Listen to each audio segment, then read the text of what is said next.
So देख्न सक्नुहुन्छ यहाँ चाहिँ हामीले एउटा ट्रीको स्वरूप दिएको छौं। देख्न सक्नुहुन्छ हामीले आफ्नो ट्रीमा first second third fourth branch र एप्याकको भागहरु क्या बोला तूने?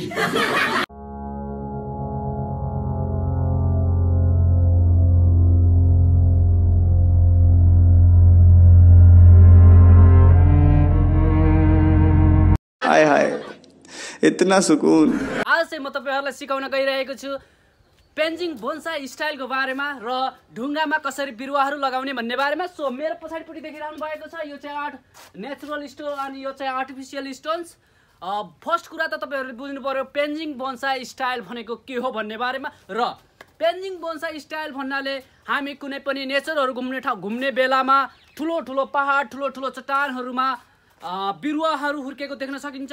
त्यसलाई नै एनालाइज गरेर हामी बोन्साईको फिल्डमा पेन्जिङ बोन्साई स्टाइल भन्ने गरिन्छ। र यो देखिराख्नु भएको छ यो करिब आजभन्दा 2 वर्ष अगाडि यो आर्टिफिशियल स्टोनमा 6वटा जति सिम्पाको जुनिपर प्लान्टेसन गरेको र बिस्तारै स्टाइलिङ गर्दै अहिले यस्तो भएको छ। र यो देखिराख्नु भएको छ यो चाहिँ हाम्रो अब केही वर्षपछि म यसमा प्लान्टेसन गर्नेछु किनकि यो चाहिँ मेरो फ्युचर म्युजियमको लागि भनेर डिजाइन गरिएको नेचुरल स्टोनमा पेन्जिङ बनाउनको लागि बेस्ट पेन्जिङ बनाउनको लागि। र यसमा चाहिँ हाम्रो 9वटा जति सिम्पाको जुनिपर प्लान्टेसन हुन्छ। तर अहिले चाहिँ म यसमा प्लान्टेसन गर्दिनँ किनभने यसको लागि एउटा बेस्ट म्याटेरियल चाहिँ मैले पाएको छैन।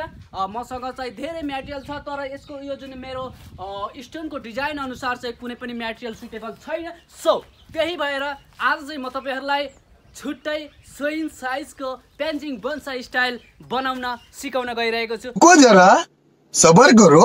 सो पेन्जिङ बोन्साई स्टाइल बनाउनको लागि सर्वप्रथम हामीलाई चुनढुङ्गाको आवश्यक पर्छ र मेरो पछाडिपट्टि देखिराख्नु भएको छ यहाँ धेरै चुनढुङ्गाहरू छ। र यो जति पनि चुनढुङ्गाहरू छ यहाँबाट म एउटा चुनढुङ्गा एउटा राम्रो स्टोन छनौट गर्छु। र आजको टपिक्समा आजको पेन्जिङ बोन्साई स्टाइलमा देख्न सक्नुहुन्छ म चाहिँ यो स्टोनलाई लिन गइरहेको छु।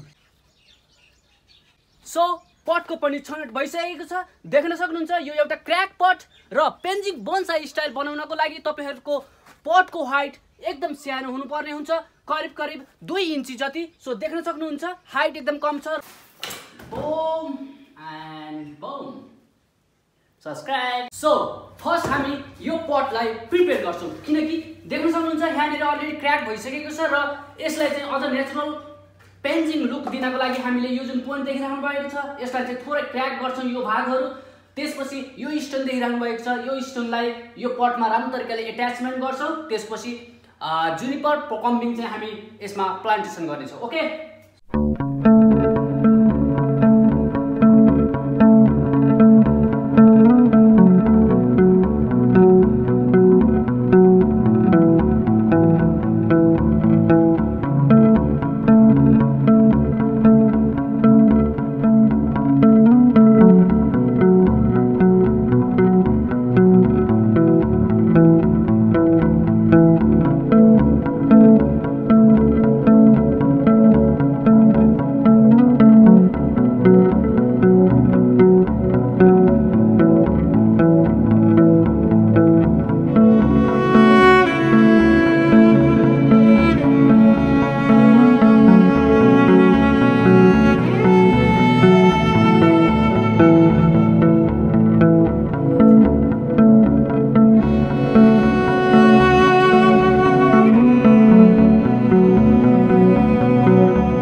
मेरो फिल्डमा जान्छु र फिल्डमा कुन ट्री एकदम बेटर सुटेबल हुन्छ मेरो यो जुन क्रिएसनको लागि म एनालाइज गर्छु र म त्यहाँबाट जुनिपर डिग खन्छु। खनेर ल्याइसकेपछि म यसको प्लान्टेसन गर्छु किनकि मेरो जुनिपर मैले अलरेडी पहिल्यैबाट उनीहरूको रुटहरुमा राम्रो तरिकाले काम गरेको हुनाले मेरो जति पनि जुनिपरहरू छ त्यसको फाइबर रुटहरु एकदम स्ट्रङ छ र यो टाइममा मैले यसमा प्लान्टेसन गरे भने पनि सक्सेस रेट एकदम हाई हुन्छ। सो गाइस म चाहिँ यो फिल्डबाट 3टा जति र मटेरियल चाहिँ यहाँबाट निकाल्छु किनकि मेरो रक र पटको कम्बिनेसनमा चाहिँ मैले त्यहाँ ग्रुप प्लान्टिङ गर्नुपर्ने हुन्छ जसले गर्दाखेरि पेन्जिङ बेटर देखिन्छ। सो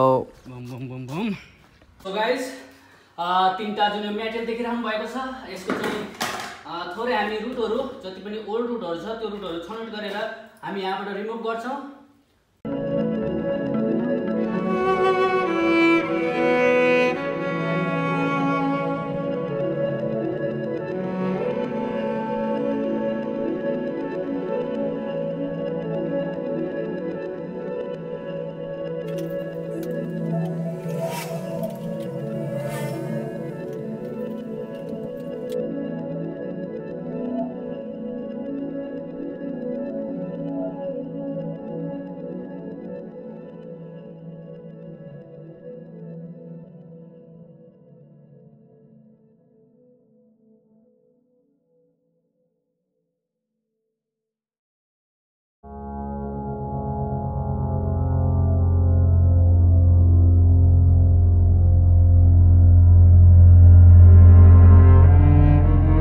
प्लान्टिङको काम अझै सकिसकेको छैन। अझै हामीले यहाँ सोइलहरू धेरै एड गर्नुपर्ने हुन्छ र त्यसपछि अर्को खालको सोइलहरू पनि युज गर्नुपर्ने हुन्छ, जसले गर्दाखेरि यो जुन हामीले सोइल हालेको छ यो सोइलहरू चाहिँ यहाँ एट्याच भएर राम्रो तरिकाले बस्नको लागि। सो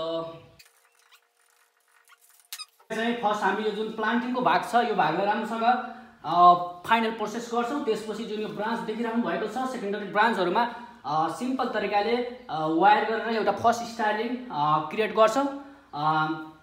ट्री एकदम हेल्दी छ।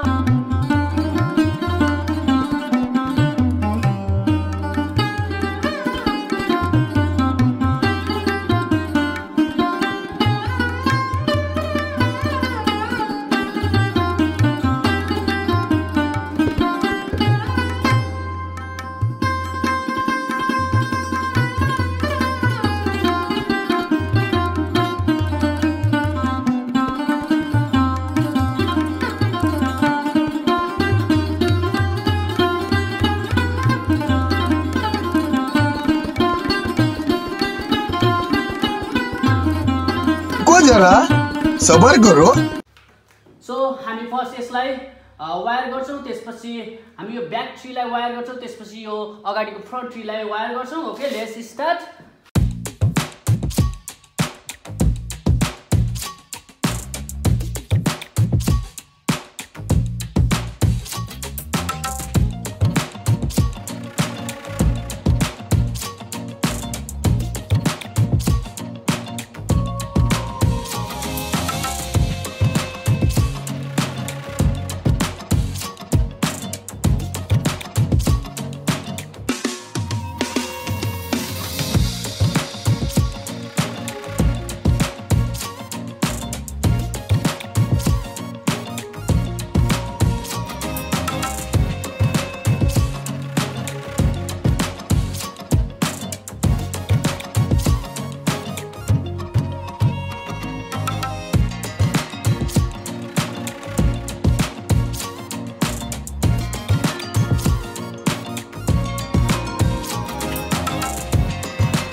ओके, सो गाइज फाइनल्ली हाम्रो फर्स्ट स्टाइलिङहरू पनि कम्प्लिट भइसकेको छ र यो जुन आर्ट देखिरहनु भएको छ यो पनि कम्प्लिट भइसकेको छ। फ्युचरमा जब हामी ट्रेन गर्दै लान्छौँ अझ बेटर बन्दै जान्छ। अहिले चाहिँ अब फर्स्ट स्टाइलिङ ट्रिज अब यो चाहिँ केही समय राम्रो तरिकाले ग्रोथ पनि राम्रो भइदियो भने केही वर्षमा एकदम बेटर देखिन्छ। सो जतिजना यो भिडियो हेर्दै हुनुहुन्छ च्यानल सब्सक्राइब गर्नु होला। हामीले सुरुमा पटहरू प्रिपेयर गऱ्यौँ, ढुङ्गा प्रिपेयर गऱ्यौँ, त्यसपछि ढुङ्गा र पटको चाहिँ राम्रो तरिकाले एट्याचमेन्ट गऱ्यौँ। त्यसपछि हाम्रो जुन यो प्रोकम्बिङ जुनिपर्स हामीले फिल्डबाट निकालेर रुट वर्क गरेर त्यसपछि यो जुन स्टोनमा प्लान्टेसन गऱ्यौँ। त्यसपछि चाहिँ हामीले वायर गरेर एउटा सेटअप क्रिएट गरेको छ। म यो भिडियो हेरेर साथ दिनुभएकोमा धेरै धेरै धन्यवाद। यदि तपाईँहरूलाई राम्रो लाग्यो भने चाहिँ च्यानल सब्सक्राइब गर्नु होला। नेपालमा बोन्साई कला विकास गर्नको लागि यो पेन्जिङ बोन्साई स्टाइल्स चाहिँ अहिले रेडी भइसकेको छ र यो चाहिँ यदि कोही यो भिडियो हेर्दै हुनुहुन्छ अनि पर्चेस गर्न चाहनुहुन्छ भने चाहिँ यो ट्री अबको 1 महिनापछि मात्र मेरो सेलिङ प्रोडक्टको लागि एभाइलेबल हुन्छ, किनभने यो चाहिँ अझ राम्रो तरिकाले न्यू बर्डहरू ग्रोथ आउँदैछ। त्यसपछि अलिकति स्ट्रङ हुन्छ, यसमा राम्रो तरिकाले सर्भाइभ गर्छ। त्यसपछि बल्ल म यो प्रोडक्ट बेच्नेछु। सो केही कुराहरू छ भने चाहिँ तपाईँहरू कमेन्ट गर्न सक्नुहुनेछ। स्टोनको कम्बिनेसन र पटको कम्बिनेसनमा यो चाहिँ हाम्रो पछाडिको ब्याक फेस हो, ब्याक फेसबाट हेर्दाखेरि कस्तो देखिन्छ सो त्यो पनि कमेन्ट गर्नु होला। र हामी यो चाहिँ हाम्रो अगाडिको फ्रन्ट फेस, हामी यसमा चाहिँ केही समयपछि लगभग 20 दिन 25 दिनपछि मात्र लिक्विड फर्टिलाइजर एड गर्छौँ, अहिले चाहिँ तत्कालै गर्दैनौँ। सो यति भन्दै आजको भिडियो चाहिँ अन्त्य गर्दछु। सो सब्सक्राइब नेपालमा बोन्साई कला विकास गर्नको लागि। चाओ, टेक केयर।